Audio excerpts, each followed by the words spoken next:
increasing access to various devices such as computers and mobile phones across the world, especially in developing countries like Ghana, is rapidly increasing.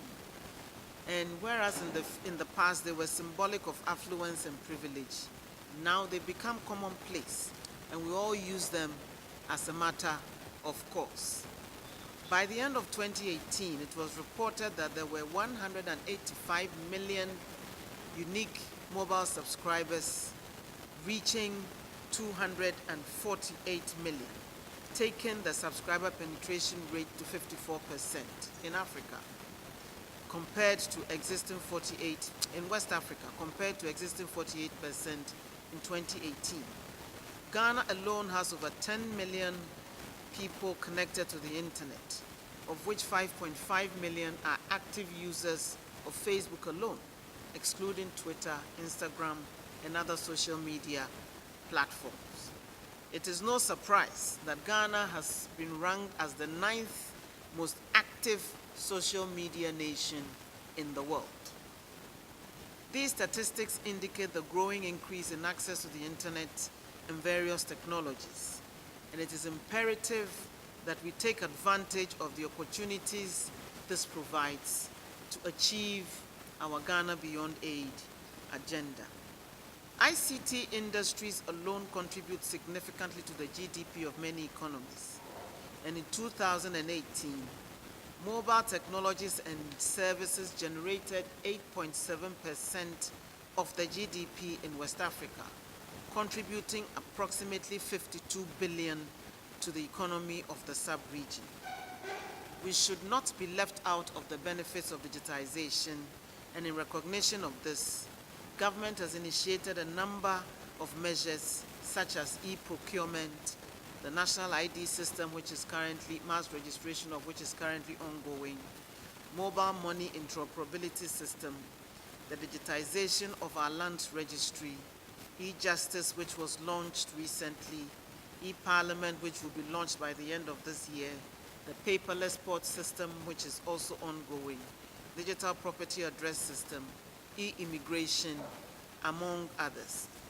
All these initiatives are contributing to the development of our economy. In fact, according to the Ghana Interbank Payment and Settlement Systems, cross-network mobile money transfers as a result of the interoperability system occurred about 2.2 million times between May and December 2018.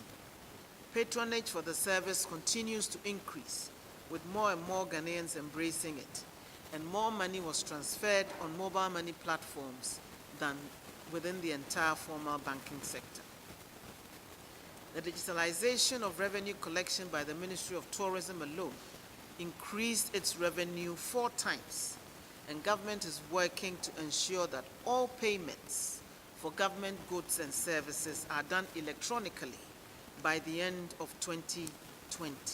We will start by the end of this year. These digital platforms are expected to be mutually beneficial for both states and citizens, as they not only aimed at streamlining government processes and maximizing revenue, but also providing convenience and efficiency in the delivery of services to citizens and enhancing the ease of transactions. However, cybersecurity is the other side of the digital coin, and it received very little attention in the past, despite our focus on digitizing our economy. And this has exposed our systems to various vulnerabilities and threats. We spend a significant amount of time on the internet, and exposure to the internet can lead to the opening of unfamiliar emails, which poses threats of scamming and phishing, among others. Oversharing on social media can lead to the release of sensitive information in the public domain.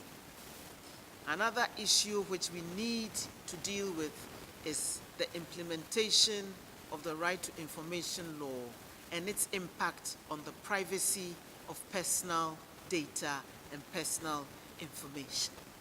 We haven't focused on that, we haven't thought about that, But is it every information that is requested through this medium that can be released to the enquirer? What about the duty to protect the privacy of personal communications as well? How is the implementation of this law going to also interact with the existing implementation of the data protection law? These are all issues that we need to address our minds to. Social media has also spawned the cloning of pages and the defamation of public and other government officials. Cyber criminals have used the details of popular and well-known people for scams and other malicious activities on the internet. This is familiar to all MPs and ministers because our images have been cloned on Facebook, for example, and people are using it to defraud others. Many of us are unaware, but connecting to unprotected public Wi-Fi, including Wi-Fi systems in hotels, can expose the data and information shared over the network. Yes. The use of public email addresses in government and state institutions can result in the exposure of state information and government data to unauthorized sources. In the public domain, for example, the use of the same password for multiple online accounts and the use of unofficial emails for work-related correspondence can expose a lot of confidential and sensitive data of officials and the government alike to unauthorized individuals. The lack of standards and guidelines for the selection of technology used, especially in the public sector, also poses significant danger of exposure to cyber threats and duplication and waste of scarce resources. Clear standards and guidelines will ensure that MDAs and other users receive the right support and updates to protect them against threats. What are some of the challenges faced in addressing cybersecurity? There's a general lack of awareness among people who use the internet, and it is imperative that we sensitize people about certain habits that can become major threats to cybersecurity. We are a very trusting people, and so we click on links which pop up on our screens without thinking that they may lead us to dangerous websites and expose our confidential information to individuals who may be lurking behind those websites, ready to siphon them away. Even using flash drives could be introducing malware. Pen drives, flash drives could be introducing malware into protected systems. Inculcating essential cyber hygiene practices in all of us will reduce the habits that lead to cyber attacks. We also need a high level of intersectoral cooperation and collaboration to fight against criminals, cyber criminals, due to the connected nature of our digital economy and interlinked systems. State and non-state actors need to collaborate to tackle cyber threats and attacks. And this includes cooperation among government agencies, intelligence agencies, private sector actors, academia, members of parliament, amongst others, in fighting cybercrime. One of the major challenges we face is the lack of a dedicated and sustainable budget to fund cybersecurity activities. We have been subsisting on largely charity and assistance from the donor community and support from the National Communications Authority. But we can't continue like that. And so a regular budget is crucial to be able to develop our cybersecurity in a sustainable manner. As part of the draft cybersecurity bill, the government is exploring ways to establish a cybersecurity fund to support our short, medium, and long-term cybersecurity development goals. It was announced during the budget presentation last year, and we're working with the Ministry of Finance to set it up. I will urge the committee to provide suggestions on possible sources for the establishment of this fund. Law, or the lack of it, has also been a major limiting factor. Technology is developing at a very fast pace, and our law must deal with new and emerging threats within the cyber arena in order to effectively address cybercrime in the country. While the Electronic Transactions Act 2008, Act 772, and the Data Protection Act 2012, Act 843, make some provision for cybercrime and personal data protection, we lack a comprehensive cybersecurity law capable of addressing the current complexities of cybercrime and cybersecurity in the country. That is why the Ministry of Communications is introducing a cybersecurity, comprehensive standalone cybersecurity law. The use of cyberspace and telecommunications networks to commit crimes pose a serious challenge for law enforcement and the security agencies. With the development of ICT and telecommunications services, ICT networks have become the environment of choice for organized crime. They facilitate the commission of even traditional crimes. Consequently, government has a responsibility to equip the law enforcement and security agencies to fight these cyberspace and telecommunications service facilitated crimes. The introduction of the Interception Bill is expected to address the current challenges faced by law enforcement and security agencies, while ensuring that Ghana meets its international obligations as a state party to the Budapest Convention. We also have a major problem with inadequate human resources and IT skills development in the area of cybersecurity due to the fact that very few people are equipped to handle this menace effectively. This gap is affecting effective enforcement of essential cybersecurity best practices, not just in the private sector, but particularly in the public sector.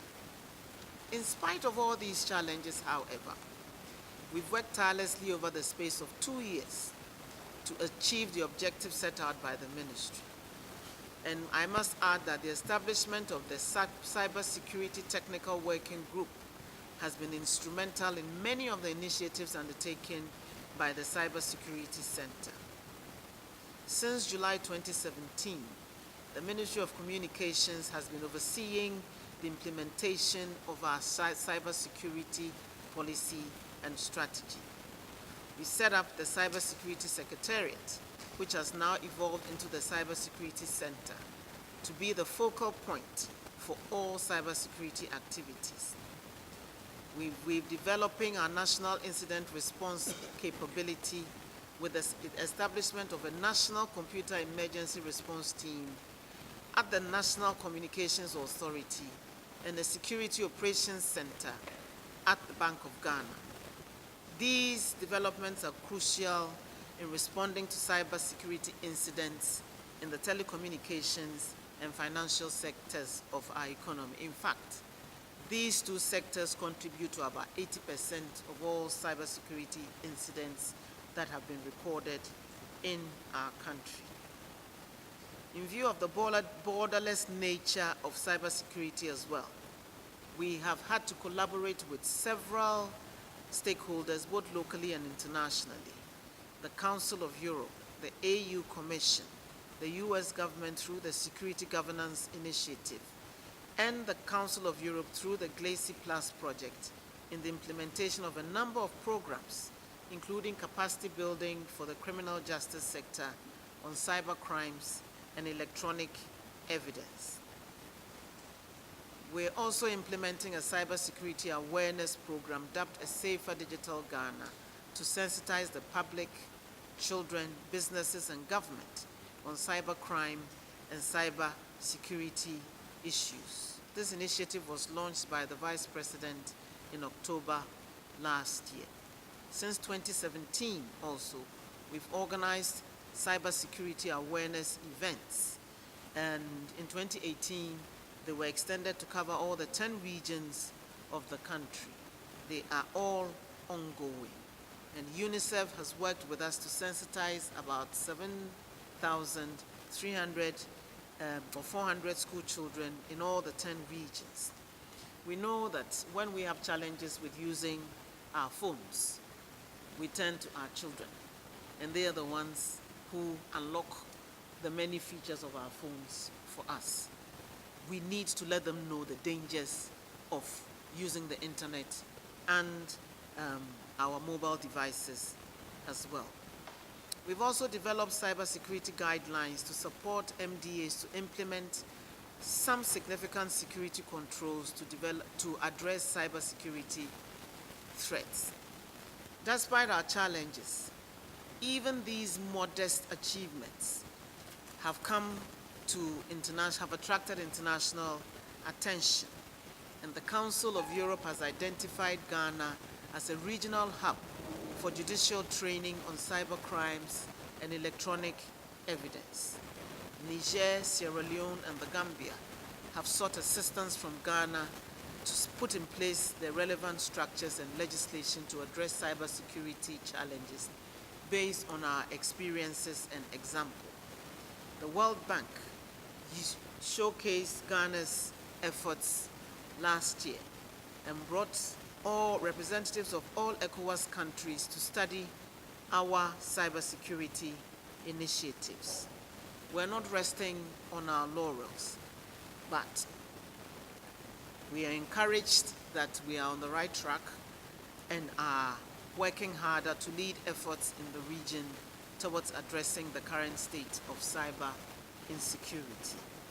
We have been tasked to work with our colleagues in the sub-region to ensure that we all ratify at least the Malabo Convention, and we're working assiduously in that regard. Next steps. We've had a baseline study conducted. Before you know where you want to get to, you have to know where you are. And so a cybersecurity maturity assessment was commissioned by the ministry, and it was undertaken by the Global Cybersecurity Capacity Center of the Oxford University in collaboration with the World Bank. And it's revealed what we knew, that our cybersecurity efforts are at the formative stages, meaning we need to do a lot of work to build upon the current efforts that we've done. And all the initiatives that we're in the process of implementing are guided by the recommendations made by the study. One of it was to revise our existing cybersecurity policy and strategy to be responsive to current challenges and to meet international standards and best practices. We hope that the revised policy and strategy will provide direction for cybersecurity in Ghana. It covers 5 core areas, and I know that we've already had conversations around that, and they're all geared towards enhancing our cybersecurity and building a resilient ecosystem and strengthening cooperation while deterring cybercrime and putting in place the necessary digital architecture security measures.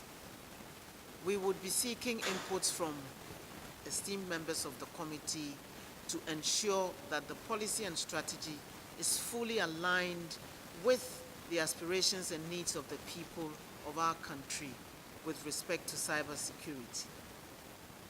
The Interministerial Advisory Committee and the Ministry is working towards introducing the Cybersecurity Bill and the Lawful Interception Bill to Parliament this year. And tomorrow, we'll be looking at the details of these 2 pieces of legislation. And we're taking a leaf out of the book of the Subsidiary Legislation Committee, which has instituted this pre-laying concept, so that we look at the legislation in its formative stages to improve upon it even before it is put before Parliament. And hopefully, once we are familiar with its concepts and its contents, it will help expedite its passage through the House. That's part of the reason why we're here this weekend. It's also part of our approach to engage constructively with the committee. We want to be joined to the committee at the hip on matters of such significant national interest to the children, the public, businesses, and government, and all of us generally. We know that this weekend's interaction will be timely, and we appreciate the seriousness with which you've approached our work, and we hope you continue to support our efforts as we work towards attaining our goal of securing our digital journey. Your time permitting and our resources permitting as well, I hope that we can have at least bi-monthly interactions with the committee, because there are a lot of issues that are coming up, not just in cybersecurity, but in other aspects of the work of the committee. And I've tasked our agencies to also work that into their work plan this year, so that we would have more regular interactions on the many issues that we're working with. I'm looking forward to interacting with you over the course of this retreat, and welcome all your suggestions.